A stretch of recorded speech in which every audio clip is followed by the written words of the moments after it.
Hey, it's time for Sarah's Bedtime Stories, episode 73, When Ordinary Days Became Good Days. Question: What is considered a good day for you? We may have different answers to that question. And for this podcast episode, I want to share with you kung papaano nabago ng panahon ng pagkakataon ang sagot ko sa tanong na yan. I thought when I was younger, good days, ang ibig sabihin niya something na may dapat i-celebrate. When I say something na i-celebrate something big, something grand, parang fireworks, boom, boom, ganon, yung kabog, ganon. Akala ko dati, kapag sinabing ordinary day, yun yung usual, yun yung routine. And kapag sinabing good day, something na merong special, something na merong kakaiba for us to consider it as a good day. So when I was younger,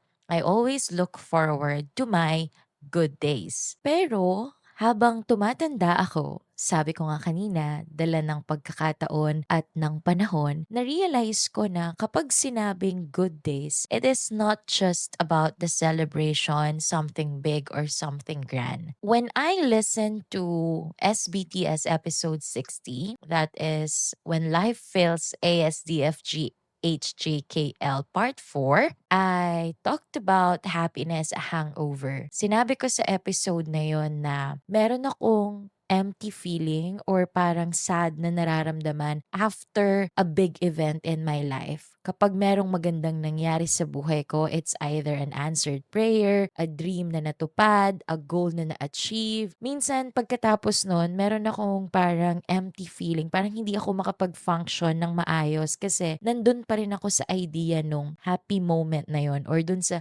good day na yon. I remember I ended that episode saying na I hope I will have more happy days or good days in my life para hindi na ako mahirapan mag-move on. Kasi ganun yung struggle ko dati sa sobrang saya nung nararamdaman ko. Parang lagi na lang akong nagre-reminisce, naglo-look back. Hindi ako maka-move forward. So sabi ko sa episode na yun, sana maraming happy days para hindi ko na kailangan mag-move on kasi sanay naman na ako dun sa saya na nararamdaman ko na yon. So hindi ko alam if na-manifest ko ba siya through that episode, pero alam niyo ba, after a year of that episode, na-realize ko na I already achieved that, na pag may naranasan pala ako na masaya, hindi na ako nagkakaroon nung tinatawag na happiness hangover. And I wanna share it with you kung paano ko na-realize yun. So, story time. One Sunday evening, maulan-ulan yun pero naaalala ko kasi I was so happy that time kasi yung kinikrave ko na pagkain, nakain ko siya. At ang kinikrave kong pagkain was tender juicy cheese hotdog plus mainit na kanin, the perfect kanin that I want. Kapag sinabi kong perfect kanin,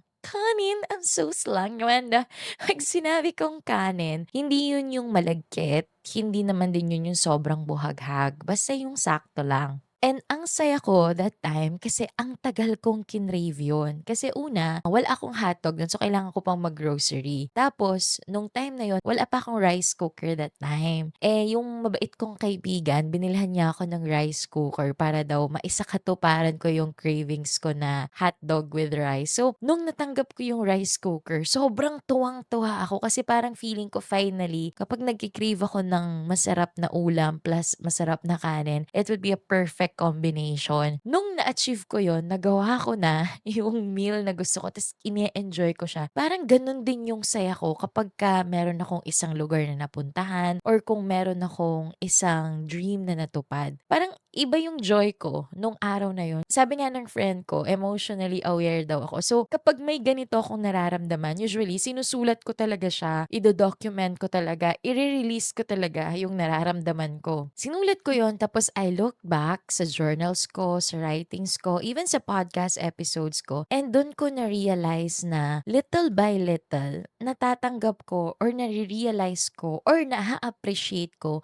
yung everyday. Remember, I started my writing journey rin sa libro ko sa Finding Good Everyday. Na-realize ko na sa kakahanap ko ng something good sa araw-araw, eventually, parang yung araw-araw ko, lagi na siyang good for me. Parang ang gulo kong mag-explain pero ganun ko siyang nararamdaman. Parang na-confirm ko sa sarili ko na yung saya na nararamdaman ko kapag may natupad akong pangarap, tapos yung saya na nararamdaman ko ngayon kahit ganun lang kasimple yung isang bagay or kahit ganun lang ka-ordinary yung isang araw ko, parang dun ko naisip na I should write it and make it my episode 73. So yun yung rason kung bakit tayo may SBTS episode 73. Dahil sa katuparan ng aking cravings na hotdog sa ibabaw ng mainit na kanin. Cheers! So story time, there was one time we went to Tagaytay with my friends. Nag-crave lang ng something bulalo, yung kaibigan namin. So sinamahan namin siya or sinama niya kami sa Tagaytay. And I remember nung una akong nakapunta sa Tagaytay, high school pa lang ako noon. Field trip namin yon. That time, syempre, hindi mo pa naman alam kung ano yung mga interest mo. And I remember after pandemic, Tagaytay was one of the places na I really wanted to visit. Gusto kong magkape sa Tagaytay. Ewan ko, naging uso siguro dati yon yung magkape sa Tagaytay. I remember, I just saw a place na gusto kong puntahan doon to have a coffee, tapos maulan-ulan. Gusto ko kasi yung mga ganong moments. Is yung mahabang road trip. I love road trip. Pero hindi ako yung magdadrive, passenger princess. So yung mga ganon. Nung naranasan ko yun for the first time, I was really happy. And nagkaroon din ako nung happiness hangover kasi I was thinking, kailan kaya ulit ako makakaranas ng ganon? Kailan kaya ulit ako magiging happy na sing happy nung trip namin sa Tagaytay? So, nung pangalawang beses akong pumunta ng Tagaytay after pandemic, yun nga, yung nag-aya yung friend namin para kumain kami ng bulalo for dinner.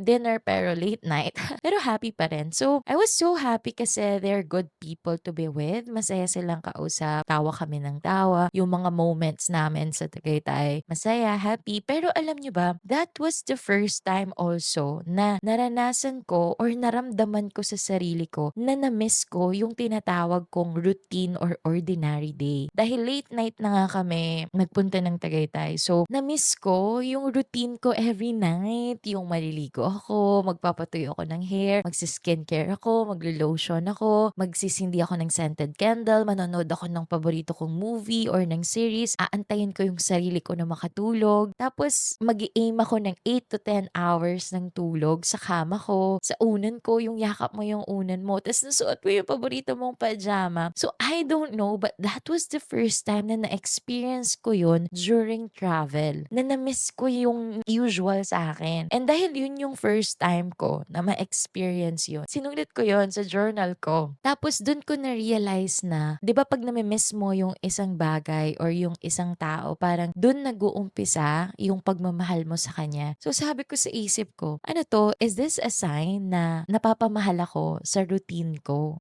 If you are enjoying this episode, you'll love my books even more. I remember also when I finished my second book, iyon sinulat ko talaga siya, inupuan ko talaga siya, pinagtuunan ko talaga siya ng oras at attention. So nung nalaman ko na mapapublish yung 30 Ways Love Found Me ko na book, I was happy. I considered that a good day as well. Pero yung saya ko, hindi na siya kasing saya nung unang beses akong nagkaroon ng book or nakapag-publish ng book, which is yung Finding Good Every Day. Kung palang gusto nyong magkaroon ng copy, just check out the link below para mabasa nyo rin yung mga stories ko dun sa mga libro na yun. So I was saying na magkaiba na yung naramdaman ko nung first book and second book. Parehas masaya, yes. Parehas akong naka-feel ng parang nasa cloud 9 ako, pero wala ng happiness hangover dun sa book 2. That's when I started to think na baka my ordinary days became my good days. Kaya hindi na lang ako naghihintay ng mga moments na may big happenings, may surprises, kasi even yung normal day ko, I considered it as a good day na napapasaya niya ako. Kaya parang hindi na ako nagkakaroon ng hangover, hindi na ako naglo-look forward sa susunod na big event. Kasi whether it's a big event, it's a simple day, I can still find something good and napapasaya pa rin ako nung moment na yon. So, dahil doon, nung naisip ko na parang sudden change yun sa akin, binasa ko yung mga dati kong journal entry, binasa ko yung mga nasulat ko na podcast episodes, and then doon ko na-realize na yung pagsusulat ko ng libro, yung pagpo-podcast ko, akala ko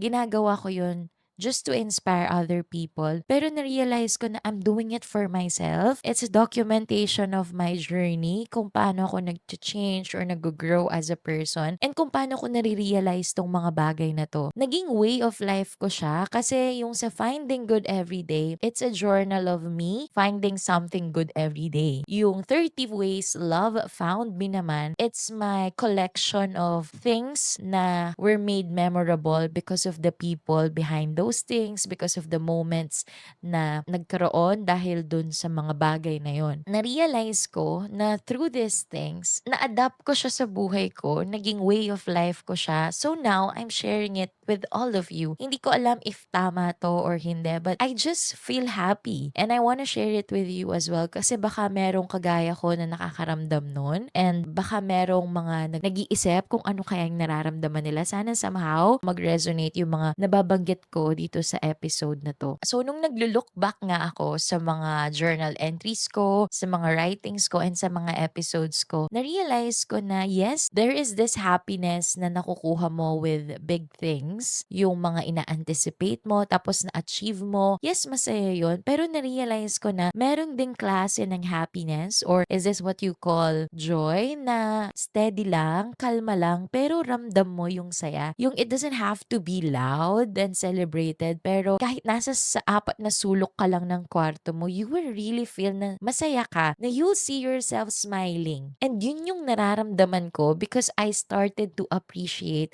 my routine or my ordinary days. Related din sa previous episode na presence is the present. Parang doon ko na-feel na simula nung in-acknowledge ko kung nasan ako ngayon, kung ano yung ginagawa ko ngayon, somehow ni-romanticize ko yung mga routines ko. Doon ko na-realize na pwede ka palang maging masaya kahit paulit-ulit lang yung araw-araw mo. So kung tatanungin mo ko, what is a good day for me? I'd say it could be a special day, a celebration, an answered prayer, or it can also be a day in my room with a good food, with my favorite playlist, with my scented candle, with my favorite pajama, and the kind of feeling na nagsasabi na I'm okay here and I feel at peace here. And somehow, dun sa mga moments na yon, nakikita ko rin kasi yung sarili ko na nakasmile. Yung smile na ganito, yung feel ko siya deep down na ngayon ko lang din naramdaman na pwede palang maging masaya na ganito. So, dun sa mga quiet moments ko na nafe-feel ko yung ganitong joy, yung para akong kinikilig na gusto kong sumayaw kasi masaya ako just because I'm doing the usual. Yun for me ang masasabi ko na good day for me. Parang for me, ang advantage ng naging good days ko, yung mga ordinary days ko, parang every day is an extraordinary day na. Kahit ordinary siya, it feels a happy day, a good day. Ayun. So, pasensya na kung magulo yung pagkakasabi ko, pero ganun siguro talaga minsan when you have this sobrang saya feels, ang hirap niyang i-put into words. But sometimes, good days are the days that feel like you. The days na you can be yourself, the days that you are safe to be yourself. And as for me, whenever I have a good day, it's always a story to share. So that's why we have episode 73, How My Ordinary Days Became Good Days. Ikaw, ano yung good day para sa'yo? Comment below. Again, this is Sarah and this is Sarah's Bedtime Stories. Good night. Mwah!